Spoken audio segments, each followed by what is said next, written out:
আগে পিছে তেখেতৰ 99% হৈ থাকে স্যাৰ। ঠিকানে কৰি দিও। এই 10টা মানুহ ফোন কৰি মাতা আছে স্যাৰ। আৰ সবক আপনাৰ বেনিফিসিয়াৰি মাতিছে। মাতিছে। অহাকালিৰ কাৰণে। হয় অহাকালি। কেইটা বজাত মাতিছে? স্যার মই 9টা বুলি কৈছো।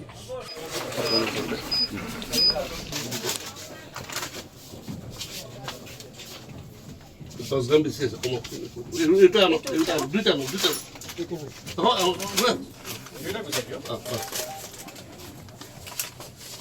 অহাকালি 10 আগস্ট আমাৰ মাননীয় মুখ্যমন্ত্ৰী ডক্টৰ হিমন্ত বিশ্ব শৰ্মা ডাঙৰীয়া ইয়ালৈ আহিব, এই গাঁৱত আহিব আৰু ইয়াতে আমাৰ সুৰেন পাটৰ তেওঁ দোকানৰ যে আমাৰ সুলভ মূল্যৰ দোকান, দোকানৰ পৰা আমাৰ চেনি আৰু দালি দিয়া পুনৰ আৰম্ভণিখন তেওঁলোকে ইয়াৰ পৰা কৰিব।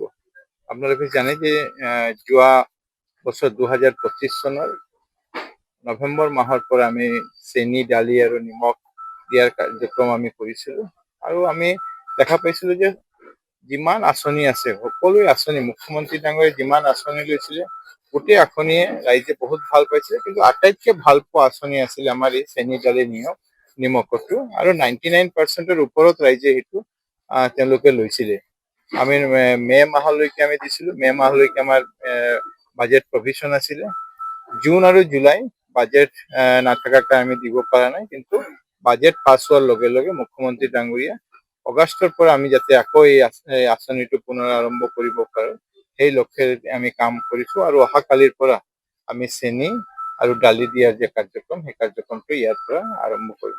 মুখ্যমন্ত্ৰী ডাঙৰীয়া ইয়াত আহিব, সেইকাৰণে প্ৰস্তুতিটো চোৱাৰ কাৰণে আজি ইয়ালৈ আহিছো।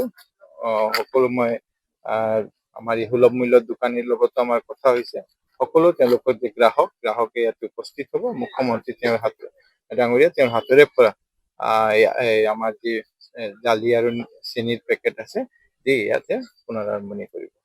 সময়ত নিৰ্বাচনী প্ৰচাৰ সভাসমূহত মুখ্যমন্ত্ৰীয়ে মিঠাতেলৰ কথা এক প্ৰসংগ উল্লেখ কৰিছিলে, প্ৰায় 1 টকাৰ প্ৰতিশ্ৰুতি দিছিলে যে সুলভ মূল্যৰ দোকানৰ জৰিয়তে মিঠাতেলো প্ৰদান কৰিব।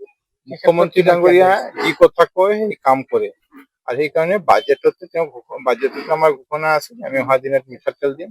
মুখ্যমন্ত্ৰী ডাঙৰীয়া আমাক নিৰ্দেশ দিছে যে মিঠাতেল কেনেকে আমি দিব পাৰো, কি ৰেট হ'ব পাৰে, এইকাৰণে ইতিমধ্যে তেওঁ নিৰ্দেশ দিছে। অহা দিনত আমি তেওঁৰ যে প্ৰতিশ্ৰুতি আছে এই প্ৰতিশ্ৰুতি পালন কৰি আমি মিঠাতেল দিয়াৰ ব্যৱস্থা কৰিম। ইতিমধ্যে মানে ৰেচন কাৰ্ডৰ নাম বহুত লোকে প্ৰদান কৰিছে, নতুন ৰেচন কাৰ্ড কেতিয়াবা আৰম্ভ হ'ব? মানে আমি যোৱা 2021 চনৰ আৰু 26 চনৰ মাজত এই 5 বছৰত 65 লাখ মানুহৰ ৰেচন কাৰ্ড বাতিল হৈছিলে, নাম কটা হৈছিলে, কোনোবাই নিজে নিজে বাদ দিছিলে, কোনোবাই ধনী মানুহে ৰেচন কাৰ্ড লৈ আছিলে, কোনোবাই আধাৰত নাম ডুপ্লিকেট ৰেচন কাৰ্ডো আছিলে, আধাৰত নাম নাছিলে, এনেকৈ বহুত মানুহৰ নাম বাদ হৈছিলে। আৰু তাৰ পিছত আমি 3টা ফেজত, প্ৰথম ফেজ 2024 চনত আমি 40 লাখ নতুন হিতাধিকাৰী অন্তৰ্ভুক্ত কৰিলো, 2025 চনত আমি 19 লাখ হিতাধিকাৰী অন্তৰ্ভুক্ত কৰিলো আৰু নিৰ্বাচনৰ ঠিক আগে ফেব্ৰুৱাৰী মাহৰ ভিতৰত আমি 5,04,000 নতুন হিতাধিকাৰী অন্তৰ্ভুক্ত কৰিলো। এতিয়া হিতাধিকাৰী অন্তৰ্ভুক্ত কাম বন্ধ আছে, অহা দিনত যেতিয়া সেন্সাস হৈ যাব, সেন্সাস হোৱাৰ পিছতে আমি নতুন হিতাধিকাৰী অন্তৰ্ভুক্ত কাম কৰিম।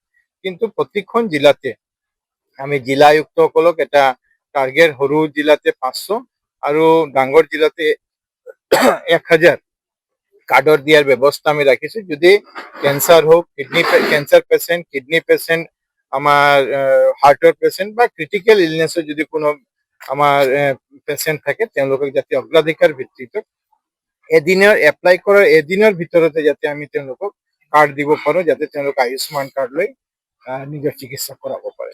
চেনি দালি আৰু নিমখৰ পূৰ্বৰ যি মূল্য সেই মূল্য ভাল থাকিবনে? আমি অলপ চেঞ্জ কৰিছো, দালিৰ মূল্য 70 টকা আৰু চেনিৰ মূল্য 30 টকা, 100 টকাত এই দুখন সামগ্ৰী আমি